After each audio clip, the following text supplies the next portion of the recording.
The Pancasila. Pancasila itu Pancasila. Pancasila. Pancasila merujuk.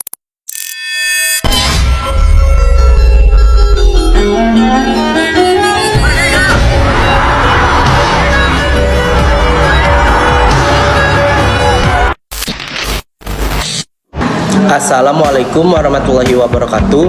Perkenalkan, nama saya Ahmad Asyal Faris Rambe. Saya adalah mahasiswa semester 1 di Politeknik Negeri Sriwijaya. Saya berasal dari kelas 1 ND. Jadi di video kali ini saya akan membahas tentang hakikat sila-sila Pancasila dan konsep Pancasila. Nah, di video kali ini ada 3 subtes pembahasan. Yang pertama, pengertian hakikat dan contohnya. Yang kedua, pengertian hakikat dalam Pancasila. Dan yang ketiga, hakikat dari setiap sila-sila Pancasila.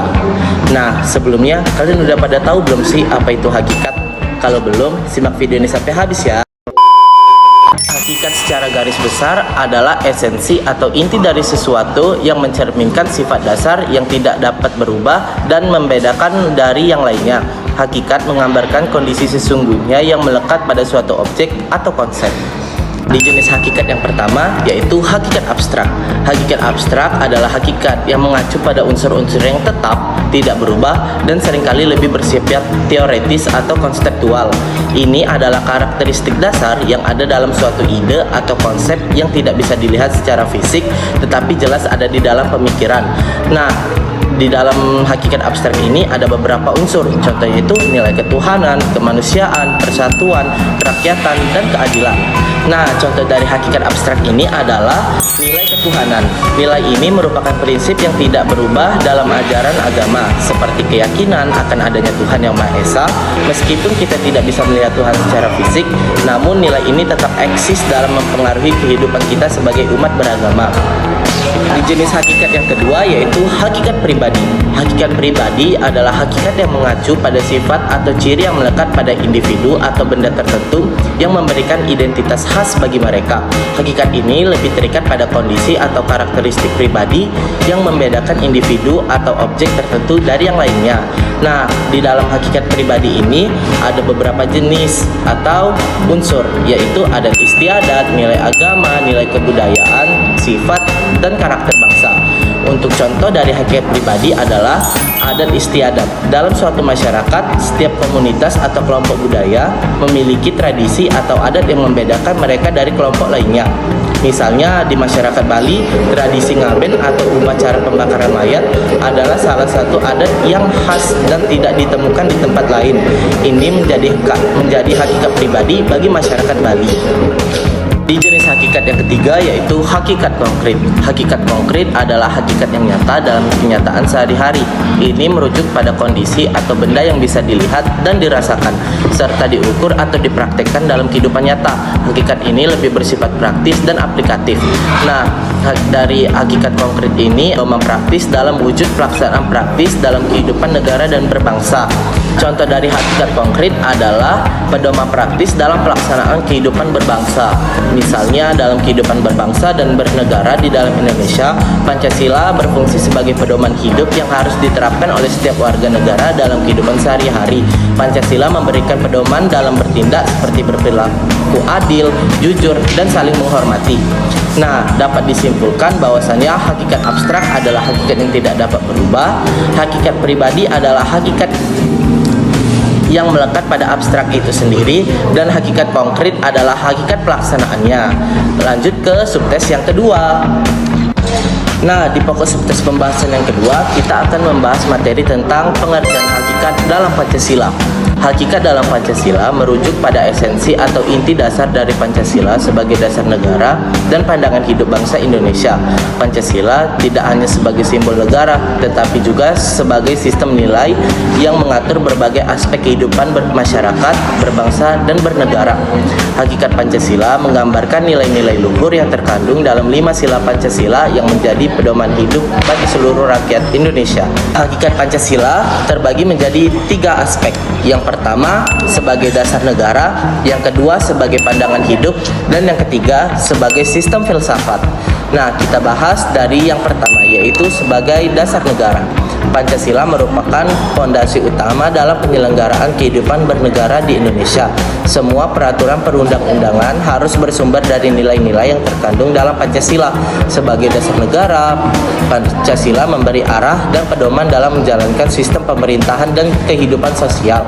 Nah, yang kedua yaitu sebagai pandangan hidup bangsa. Pancasila juga merupakan pandangan hidup yang mencakup berbagai aspek kehidupan sehari-hari, baik dalam keluarga, masyarakat, maupun negara. Setiap tindakan dan keputusan yang diambil oleh masyarakat Indonesia haruslah mencerminkan nilai-nilai Pancasila. Dan yang ketiga atau yang terakhir, sebagai sistem filsafat.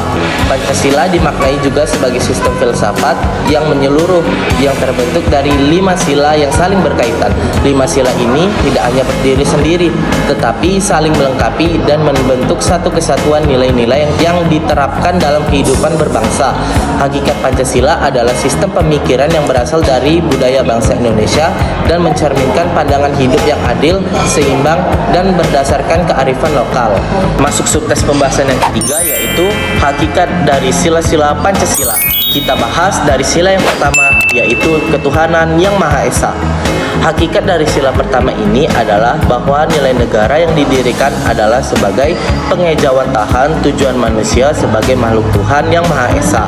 Ini berarti negara Indonesia dibangun dengan dasar keyakinan terhadap Tuhan yang Maha Esa sebagai pencipta segala sesuatu.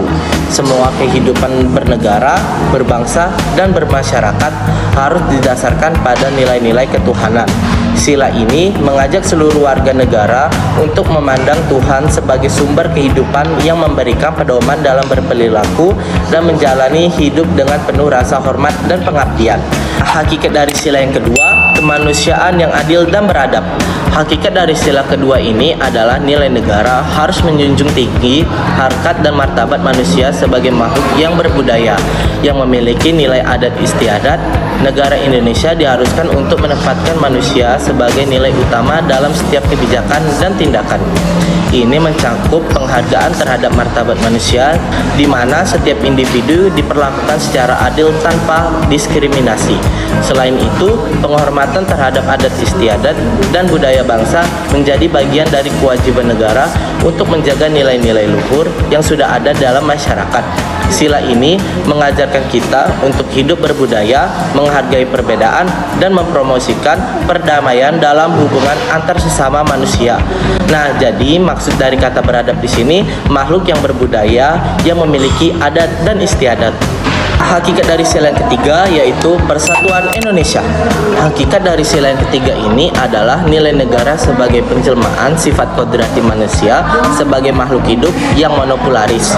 Ini mengandung bahwa Indonesia sebagai negara mengakui keberagaman dalam kesatuan yang tidak terpisahkan. Nilai persatuan yang terkandung dalam sila ini menunjukkan bahwa meskipun Indonesia terdiri dari berbagai suku, agama, ras, dan budaya, semua elemen tersebut harus bersatu sebagai bangsa yang satu. Monopolaris mengacu pada keberagaman yang tetap menjaga kesatuan. Dalam konteks ini, sila ini menegaskan pentingnya menjaga persatuan dalam perbedaan, di mana keberagaman budaya dan kepercayaan tetap dihargai dalam bingkai kebangsaan Indonesia. Hakikat dari sila yang keempat, kerakyatan yang dipimpin oleh hikmat kebijaksanaan dalam permusyawaratan perwakilan. Hakikat dari sila keempat ini adalah hakikat rakyat sebagai sekelompok manusia yang bersatu untuk mewujudkan harkat dan martabat manusia dalam suatu wilayah negara. Negara Indonesia didirikan dengan prinsip demokrasi yang mengedepankan musyawarah dan perwakilan untuk mengambil keputusan yang bijaksana dan mengutamakan kepentingan rakyat. Nilai demokrasi yang terkandung dalam sila ini menjamin bahwa setiap warga negara memiliki hak untuk menyampaikan aspirasi dan berpartisipasi dalam pengambilan keputusan melalui wakil-wakil yang mereka pilih.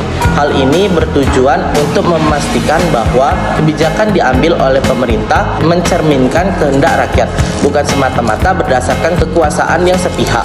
Nah, jadi nilai demokrasi ini harus mengedepankan musyawarah untuk mufakat yang dilandasi nilai kebersamaan, kekeluargaan, dan rasa saling menghargai. Hakikat dari sila yang kelima yaitu keadilan sosial bagi seluruh rakyat Indonesia. Hakikat dari sila kelima ini adalah nilai negara sebagai tujuan hidup negara yang mencakup keadilan sosial bagi seluruh rakyat Indonesia. Pancasila menekankan bahwa keadilan sosial adalah tujuan negara untuk menciptakan kesejahteraan bagi seluruh lapisan masyarakat. Nilai ini mengajarkan bahwa negara harus hadir untuk memastikan distribusi kekayaan dan sumber daya yang adil, serta menghapuskan kesenjangan sosial yang ada dalam masyarakat. Keberhasilan negara diukur dari seberapa besar ia mampu mewujudkan keadilan sosial, memberikan kesempatan yang setara bagi setiap warga negara untuk berkembang dan melindungi hak-hak dasar mereka. Nilai keadilan sosial dalam Pancasila juga mengajak kita untuk menjaga keseimbangan dalam kehidupan bermasyarakat, berbangsa, dan bernegara, di mana setiap orang memperoleh hak yang sama tanpa diskriminasi, serta memperoleh perlakuan yang adil dalam aspek ekonomi, sosial, dan budaya. Sila ini mendasari upaya pemberdayaan masyarakat yang kurang mampu dan pengurangan kemiskinan melalui kebijakan-kebijakan negara yang mendukung kesejahteraan umum. Baiklah, mungkin itu saja yang dapat saya sampaikan. Sebagai penutup, mari kita ingat kembali bahwasannya Pancasila bukan hanya sekedar dasar negara, tetapi juga panduan hidup bagi kita semua. Nilai-nilai yang terkandung dalam setiap sila-sila memberikan arahan bagi tindakan kita sehari-hari, menciptakan keadilan, persatuan, dan keharmonisan dalam kehidupan berbangsa dan bernegara. Mari kita aplikasikan nilai-nilai Pancasila dalam setiap langkah kita untuk membangun Indonesia yang lebih baik, lebih adil, dan lebih sejahtera. Semoga materi yang saya sampaikan tadi dapat bermanfaat untuk kalian semua. Saya akhiri. Wassalamualaikum warahmatullahi wabarakatuh.